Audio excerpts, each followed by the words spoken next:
Kokrajhar जिल्लानि सिङाव थानाय VOK Village Center थिथागुरिया दिनै दिया जिजिरि गामियाव ICDP Kokrajhar BTC नि मददाव आर्टिफिशियल इनसेमिनेशन एन्ड खेबरेलिनि सायाव सांग्रांथि मेल खुंफुंदों। न'आव फिसिजानाय माखासे जुनारफोरखौ माबोरै आर्टिफिशियल इनसेमिनेशन खालामनो हायो बेनि गुबै नेमनिथिफोर आरो मोसौखौ फियोब्ला माबायदि मुलाम्फा खालामनानै लानो हायो बेखौ मेलनि गेजेरजों रायजो राजाफोरनो फोरमायना होयो। आसलते আজি আমি কৃত্ৰিম গো প্ৰজননৰ ওপৰত সচেতনতা কেম্প আচলতে কাফ ৰেলি কাম এৱাৰনেছ প্ৰগ্ৰেম এটা অৰ্গেনাইজ কৰিছোঁ ইয়াত আজিজিৰি গাঁৱত। এইটো আমাৰ প্ৰতি বছৰে ICDP বিস্তৃত গো উন্নয়ন আঁচনিৰ অধীনত হৈ আছে ইমান দিনৰ পৰা। প্ৰতি বছৰে এটা দুটা ঠাইত তেনেকৈ আচলতে যিমান পৰিমাণে কৰিব পাৰিব লাগে আমি পাৰা নাই। জনসাধাৰণৰ মাজত যাতে কৃত্ৰিম প্ৰজনন মাজত সচেতনতা সৃষ্টি হয় তাৰ বাবে এই অনুষ্ঠানটো আচলতে প্ৰতি বছৰে দুই এখন ঠাইত কৰা হয় হৈ আছে। এইবাৰ আমাৰ দিয়া জিজিৰি গাঁৱত আমাৰ কোকৰাঝাৰ পশু চিকিৎসা বিভাগৰ তৰফৰ পৰা ইয়াত দিয়া জিজিৰি গাঁওখন চিলেক্ট কৰিছে। ইয়াতে যিহেতু দুই এটা আমি কাফ ইয়াতে কৃত্ৰিম প্ৰজনন ব্যৱস্থাৰ মাজেদি ইয়াত কিছু মানুহে আঁকোৱালি লৈছে। সেইটো জনসাধাৰণৰ মাজত আমি জনপ্ৰিয় কৰাৰ উদ্দেশ্যে আমি ইয়াত এখন কাফ ৰেলি পাতিছোঁ যাতে সেইটোকে দেখি পুনৰ মানুহে আকৌ ইয়াত বেছিকৈ কৰিব বিচাৰে আৰু তাৰ যোগেদি যাতে কৃত্ৰিম প্ৰজননৰ ফলত যিবিলাক পোৱালি সৃষ্টি হ'ব সেইবিলাক মাইকী হৈ যেতিয়া ডাঙৰ হৈ যেতিয়া সিহঁতে গাখীৰ দিব এইবিলাকে তাহাঁতে প্ৰায় গাখীৰ উৎপাদনটো বৃদ্ধি হ'ব গাঁওখনত। তাৰ ফলত মানুহখিনিয়ে পুষ্টিকৰ আহাৰ পাব। গাখীৰটো এই যে milk is a complete food সেইটো পাব আৰু তেওঁলোকৰ ইনকমো বৃদ্ধি হ'ব। যিহেতু গাখীৰৰ দাম কোকৰাঝাৰত যথেষ্ট বেছি, যি পৰিমাণত গাখীৰ আচলতে মানুহখিনিয়ে প্ৰতিজনে পাব লাগে জনমুৰি সেইখিনি আচলতে নেপায়। সেইখিনি পাবৰ বিৰুদ্ধে আমি যিহেতু জনসাধাৰণৰ মাজত গৰু বা এনেকুৱা ডাইৰেক্ট বিলাব নোৱাৰোঁ কাৰণ সেইটো সম্ভৱ নহয়। গতিকে মানুহখিনিয়ে যদি কৃত্ৰিম প্ৰজনন ব্যৱস্থাটো গ্ৰহণ কৰি লয়, আমাৰ আলদা বুলি এটা অনুষ্ঠান আছে Assam live stock development agency, তেখেতসকলে আমাক কৃত্ৰিম প্ৰজননৰ গোটেইখিনি বস্তু যোগান দিয়ে আৰু হস্পিটেলবিলাকত তেওঁলোকে যদি লৈ যায় গৰুটো 50 টকাতে তেওঁলোকে কৃত্ৰিম প্ৰজনন কৰিব পাৰে।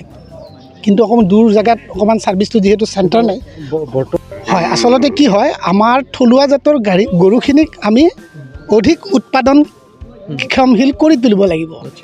গতিকে তাৰ কাৰণে আমাৰ সহজ ব্যৱস্থা কি আমি মানুহকতো জাৰ্চি গৰু বিলাব নোৱাৰোঁ তাক এনেকুৱা দিয়াটো সম্ভৱ নহয় আৰু এনেকুৱা আমাৰ উৎপাদন নহয়। গতিকে আমি কি কৰোঁ আমি থলুৱা গৰুখিনিৰ পৰাই উন্নত জাতৰ বৰ্ণসংকৰ পোৱালি সৃষ্টি কৰিব পাৰোঁ। এইটো বহুত পুৰণি পদ্ধতি কিন্তু মানুহখিনিৰ মাজত এতিয়া আপোনালোকে আজি সুধিছে। এতিয়া ধৰক এটা আমাৰ কেছটো এনেকুৱা ধৰক এটা জাৰ্চি গৰুৱে 10 লিটাৰ গাখীৰ দিয়ে, আমাৰ থলুৱা গৰু এটা 1.5 লিটাৰ 2 লিটাৰ দিয়ে। যেতিয়া সিহঁতৰ এই দুটাৰ মাজত যেতিয়া আমি উন্নত জাতৰ গৰু আছে জাৰ্চি বা হলষ্টেইন ফ্ৰিজিয়ান গিৰো আহিছে, আজিকালি চাহিৱাল ব্ৰিড আহিছে, এই 4টা ব্ৰিডৰে চিমেন আমাৰ তাত এভেইলেবল। এই 4টা ব্ৰিডৰ প্ৰত্যেকটোৰে গাখীৰ উৎপাদন ক্ষমতা বেলেগ বেলেগ। আমাৰ ইয়াত জাৰ্চি আৰু হলষ্টেইন ফ্ৰিজিয়ানটো আগৰ পৰা হৈ আছে, গিৰটো আৰু আপোনাৰ চাহিৱালটো ভাৰতীয়। তো এওঁলোকৰ এইটো আৰু নতুনকৈ আমাৰ ইয়াত এতিয়া লোকেল থলুৱাই ভাৰতৰে বেলেগ। গতিকে সেইখিনিও এতিয়া নতুনকৈ সেইখিনি চিমেনো আহি পাইছে, যিটো আমাৰ এতিয়া তেজপুৰত পদ্ম হাজৰিকা ডাঙৰ ফাৰ্ম খুলিছে, তাতে তেখেতসকলে গিৰ আনিছে গুজৰাটৰ পৰা। তো আমিও ইয়াতে গিৰৰ চিমেণ্ট এতিয়া আমাৰো কম আহি আছে অলপ কমকৈ।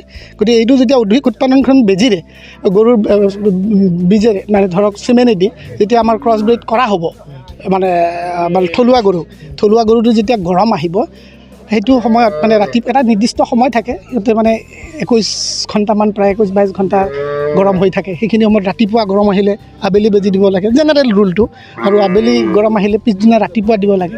আৰু সেই সময়খিনিত কোনো থলুৱা ষাঁড় গৰুৰ সৈতে তাহাঁতৰ ক্ৰছ ব্ৰিড হ'ব নালাগিব, ক্ৰছিং হ'ব নালাগিব।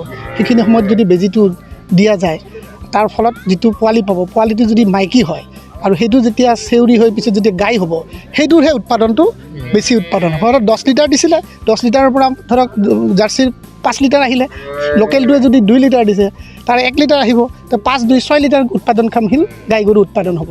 ধৰক যদি তাক ঠিকমতে খোৱা বোৱা যোগান ধৰা হয়। কিন্তু যদি আমাৰ যদি থলুৱাভাৱে পথাৰত বান্ধে ডেফিনেটলি 2-2.5 লিটাৰ 3 লিটাৰ তেনেকুৱা পৰিমাণেহে গাখীৰ পাবগৈ।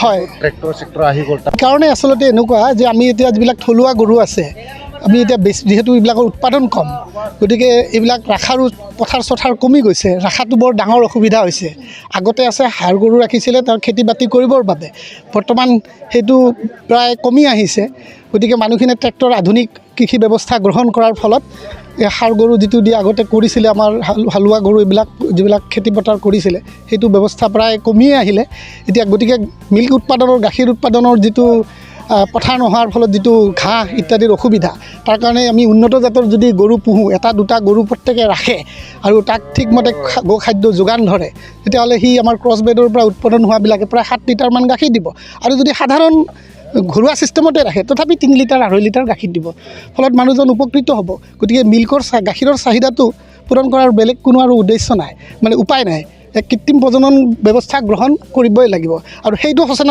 সচেতনতা আনাৰ বাবেই জনসাধাৰণৰ মাজত এইটো বিটিআৰ এলেকাত এনেও আমাৰ গাখীৰৰ উৎপাদনটো কম্পেটিটিভলি অসমত যিমান এই যে হ'ল বাকী জিলাবিলাকত যিমান তাৰ তুলনাত বিটিআৰত বহুত কম কাৰণ ইয়াত আমাৰ গাহৰি পালনটো বহুত বেছিকৈ গ্ৰহণ কৰে কিন্তু গাই গৰু পালনটো অকণমান কম তথাপি পাঠশালা সেইটো এলেকাত আমাৰ যিখিনি বিটিআৰ এলেকা আছে আমাৰ সেইটো অঞ্চলত যথেষ্ট আগবাঢ়ি গৈছে কিন্তু আমাৰ কোকৰাঝাৰত অকণমান কমি আছে প্লাছ চিৰাঙতো বহুত বেয়া নহয় ভালেই হৈ আছে এইখিনি আৰু गोजोनथाव खौरां आसामाव थानाय बयनिख्रुइबो साबसिन सोलोंथाइ होग्रा मिरुफोरनि गेजेराव टेक बुस्टाराबो गंसे क'क्राझार जिल्लानि सिङाव थानाय CST फिसारि मावख'नि साखाथियाव थानाय खारगावआव बे टेक बुस्टारा दङ बेयाव बयनिख्रुइबो मोजांसिन सोलोंथाइ आरो नेम सोलिनाय गोग्गो थाखो खथानि सुबिदा दङ